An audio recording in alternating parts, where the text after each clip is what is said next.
KFX 사업에서 오랫동안 우리 속을 썩여온 인도네시아를 빼고 간다는 놀라운 보도가 나왔습니다.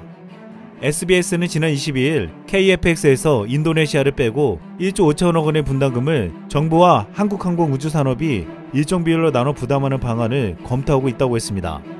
이 같은 보도에 국내 네티즌들은 이 같은 반응을 보이며 환호했습니다. 기다리던 소식입니다. 인리 배제란이 더욱 시원합니다. 인도네시아는 아웃, 잘한 결정입니다.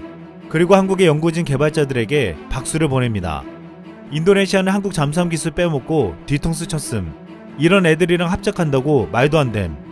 인도네시아는 제발 버리고 가세요.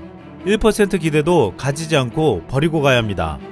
아시다시피 인도네시아는 KFX 개발비 중 20%에 해당하는 1조 7천억 원을 부담하기로 했지만 지난해 초까지 2,200억 원만 내고 분담금 지급을 중단했습니다.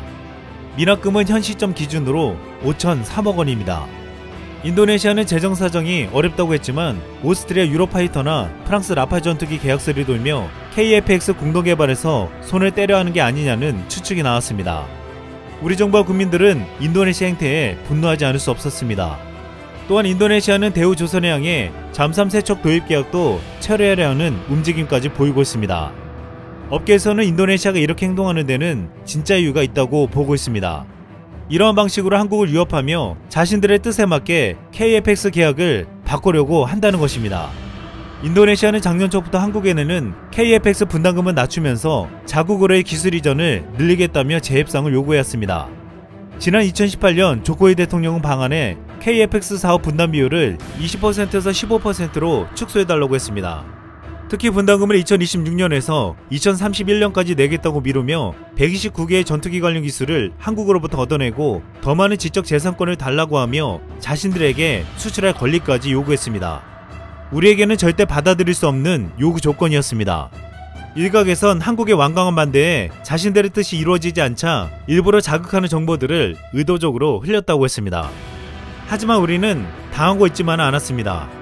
한국이 1조 5천억 원을 자체적으로 부담하고 인도네시아를 배제한다는 소식은 말 그대로 통쾌했습니다. 이런 보도가 나오자 방사청은 사실 무근이라고 했지만 업계에서는 아무런 근거 없이 배제에 대한 말이 나올 리가 없다고 보고 있습니다. 현재 KFX는 CJ 1호기에 최종 조립에 착수하며 순항하고 있습니다. 미국이 절대로 개발에 성공할 수 없을 거라고 했던 A4 레이더도 독자 개발에 성공하여 한국형 최초 전투기는 엄청난 기대를 한몸에 받고 있습니다.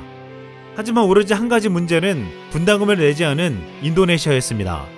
일각에서는 인도네시아가 다 된 밥에 재 뿌린다는 표현까지 쓰며 비판했습니다. 우리 국민들은 인도네시아가 계속 돈을 내지 않고 터무니없는 요구 조건을 내세운다면 완벽하게 배제하고 가야 한다고 주장했습니다. 인리랑 계약 파기는 정말 잘한 결정이라고 봅니다. 검토만 하는 것보단 반드시 그런 파렴치하고 염치없는 국가와는 꼭 계약을 파기했으면 합니다. 이런 곳에 세금 쓰는 거 아무도 뭐라 안 한다. 1조 때문에 이 귀한 기술을 인리한테 줄 수 없다. 그냥 우리가 고통 분담하고 우리만 가진 기술로 가져가자. 국내 네티즌들은 이렇게 말하며 하루빨리 독자 개발을 확장하라고 말했습니다. 한국은 최근 KFX에 대한 중요한 부품을 국산화시키려고 하고 있습니다. 지난해 K9 자주포용 엔진에 이어 전투기 레이더용 지라갈륨 반도체 소재를 국산화하겠다는 것입니다. 이 반도체는 KFX에 장착되는 레이더에 적용하는 핵심 부품으로 앞으로 5세대 통신 장비에도 활용 가능한 고부가가치 기술입니다. 산업부에 따르면 지라갈륨 반도체 세계 시장은 2019년 약 1억 4,500만 달러에서 2025년 8억 600만 달러로 약 5배 이상 성장할 것으로 전망되고 있습니다. 현재 KFX의 국산화율은 65%로 앞으로 핵심 부품에 대한 국산화율을 높여나갈 예정입니다. KFX는 이렇게 우리의 기술로 만들어낸 소중한 전투기로 인도네시아에 쉽게 주어서는 안 되는 이유가 많습니다. 그리고 인도네시아가 KFX 때문에 잠수함까지 도입하지 않을 거라 했는데 우리는 인도네시아가 아니라도 수출할 곳이 많기 때문에 전혀 아쉽지가 않습니다. 최근 국제 방산 시장에서 큰손이라 불리는 인도가 한국산 잠수함에 눈독을 들이고 있습니다. 인도는 전통적인 적국 파키스탄과 최근 국경 분쟁을 벌인 중국을 견제하기 위해 엄청난 무기 예산을 쏟아붓고 있습니다. 여기에 최근 9조 원대의 차세대 잠수함 사업을 추진하고 있습니다.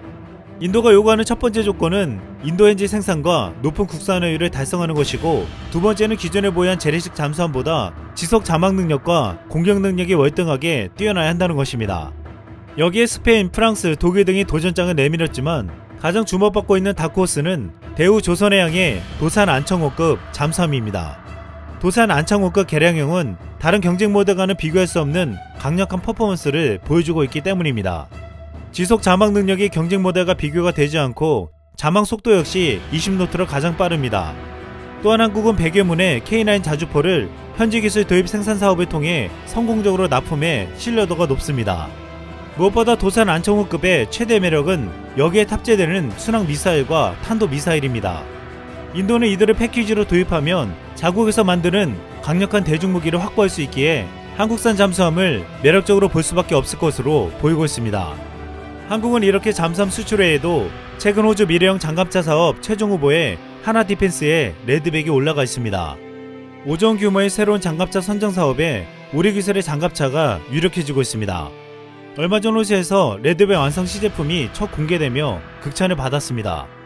하나디펜스는 레드백은 40여년간 쌓아온 하나디펜스의 기술이 집약된 동급 최강의 미래형 보병 전투 장갑차라며 현지 시험평가에서 압도적인 기술과 성능을 입증해 호주 사업 최종 경쟁에서 승전보를 전해올 것으로 확신하고 있습니다.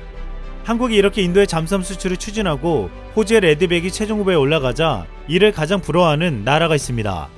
지난 2016년 호주에 44조원짜리 차세대 잠수함 사업 수주에 실패한 일본입니다. 일본의 이 잠수함 사업을 반드시 수주해 군사 대국화에 속도를 내려 했습니다. 호주 차세대 잠수함 도입 사업에는 일본, 프랑스, 독일 3파전으로 치러졌습니다. 일본은 미국의 로비를 해서 친일 성향의 미 정치가들의 지원을 받으며 가장 유력한 후보로 떠올랐습니다. 일본은 2014년 무기 수출을 원칙적으로 금지한 무기 수출 3원칙을 폐기한 첫 무기 수출이었고 엄청난 로비를 벌이며 이 사업을 주머니에 다 넣은 물건으로 여기기까지 했습니다. 하지만 최종 결과 발표에서 선택된 것은 프랑스였습니다. 탈락 발표에 충격에 휩싸인 일본은 그 이유가 뭐냐고 물었습니다. 호주는 여러가지 이유를 대면서 프랑스를 선택했다고 했지만 일본의 질문에 대한 진정한 답은 중국이 내놓았습니다. 일본은 패전국일 뿐이다. 중국 왕위 외교부장이 내던진 말이었습니다. 월스트리트 저널은 일본이 탈락한 가장 중요한 영향은 호주의 최대 무역 파트너인 중국이 공개적으로 일본의 입체 시도를 반대한 것이라고 보도했습니다. 중국은 일본의 무기 수출 야심은 평화헌법에 부합하지 않는다며 호주에게 2차 대전을 기억하고 아시아 국가의 정서를 감안하라고 말했습니다. 결국 일본은 중국의 입김에 잠수함 수출이 좌절되었고 첫 무기 수출 시도도 무산되었습니다. 이후 일본은 무기 수출을 하려 하지만 뜻대로 되지 않고 있습니다.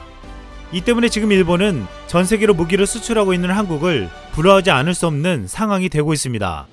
한국은 KFX를 비롯하여 잠수함과 K9, 레드백 등 전 세계적으로 인정받는 무기를 만들며 우리의 기술로 국방을 지켜나가고 전 세계로 수출까지 하고 있습니다. 이상 쓸멍이었습니다.